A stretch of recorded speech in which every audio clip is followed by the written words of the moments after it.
From the Tim May Show. Kyle, that was an interesting first half. It just seemed like sometimes near the end y'all weren't all on the same pace together. But then, of course, you got it rocking in the second half and stuff. Explain that from your vantage point. Yeah, I think the biggest thing, I thought we moved the ball well in the first half, but obviously left some points, especially in the red zone. You convert those to a completely different first half. It's a different feeling too. I think we were just off a little bit. I think as a result, left some points as well on the field, but like you said, I thought the second half was a cleaner execution by us. So I think the biggest thing is just getting on those little errors early on. Bill Rabinowitz, Columbus Dispatch. Kyle, kind of building off that a little bit, I mean, last week you were so sharp, it didn't look like you were as sharp today. Was that the kind of feeling you had too? And if so, what was the explanation for that? Yeah, I mean, I think Minnesota was a good team. They're a good defense, and I think at certain points they made good plays. But I think the other side of that was we weren't as sharp, like you said today, on certain plays. And like I said, I felt like a lot of the drives we moved the ball, and we just saw have to kick the field goal instead of scoring a touchdown. And those are 4-point plays. So I think the biggest thing now is going back, watching the film, and why didn't we execute, especially early on. Rob Aller, Columbus Dispatch. One game at a time, we get it one play at a time, but now that it's here, how much have you been thinking about the upcoming game? How much do you allow yourself to think about it over the last, say, 10 weeks or more? Yeah, I mean, I think we say we prepare for it 365 days a year, and I truly believe that. I think guys on the team, we think about it every day, especially the way the last 2 years have gone. So to be back kind of in the same position that we were last year with a chance to right the ship, I think everybody's definitely excited for it without a doubt. It looks like you came out limping at the end of the half there. Any aggravated injury there or anything? No, I mean, obviously a little bit of a weird tackle there, but popped up and just started moving on, so I'm good. Well, runs right, Andy Baxter, Letterman Row. Mecca really looked like a Mecca tonight in terms of just seeing that burst. I feel like he had a match from the injury. Did you see that, and what's it like to have him back now as close to 100% possible? Yeah, I told Mec this. I thought this was the best he's looked since coming back from his injury. I thought he looked explosive tonight. Looked confident too with the way he was moving, and it was good to see. I know he's been working his tail to get back to this point. So to get him back, I think almost 100% at this time is huge. Nathan Baird, Cleveland.com. Kyle, what are the most important ways you feel like you've improved from week 1 to week 11 in order to do what you have to do next week in the next game?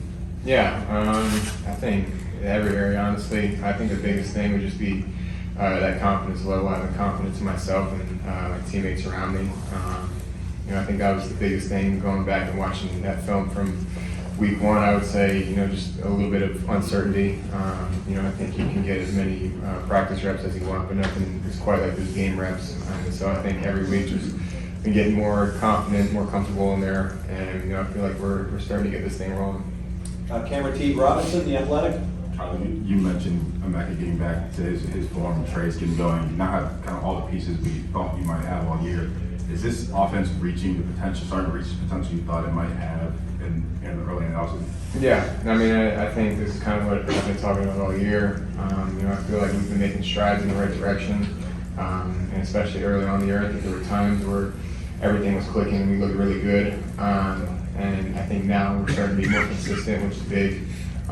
So I think the challenge now, obviously, with the opponent that we have coming up is how can we just continue that, continue to elevate our game, continue to play at a consistent basis. And I think that's been the mindset all year, so just continuing that this week.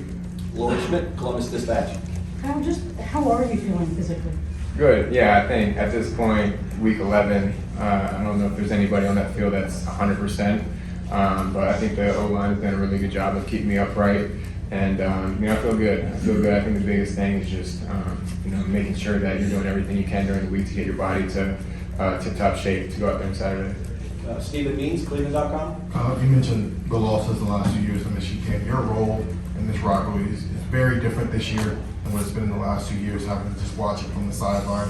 Is there any extra excitement or motivation in basically having a chance to impact that game the way that you maybe haven't the last 2 years watching it? Yeah, 100%. I think, that's kind of been, how I felt regardless of who we played. Just getting an opportunity to play this year has been special. And I think, you take that, you can put that with the rivalry.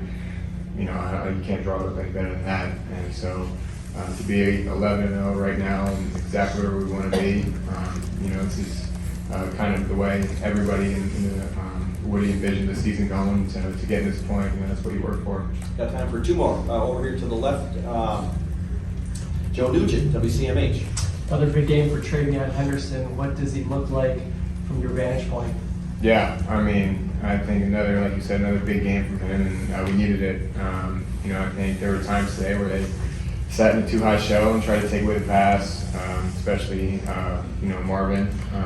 And when that's the case, there's going to be favorable run boxes, and I think traded staying again today, which was huge. I think really springboarded the momentum in the second half with that big run and getting us going. And another week, and it doesn't surprise me what he does. The work he puts in is really starting to show. And final question, Spencer Holbrook, Letterman Row. Kyle, what does it mean to get that touchdown to Cade on senior day? That's my guy. I don't know if there's a guy that is a tougher dude, works as hard as he does the dirty work, and so to get him that touchdown, I think that might have been his last play in the shoe. It's pretty special. So I can't really quantify what he means to this team, but to have that moment was pretty sweet.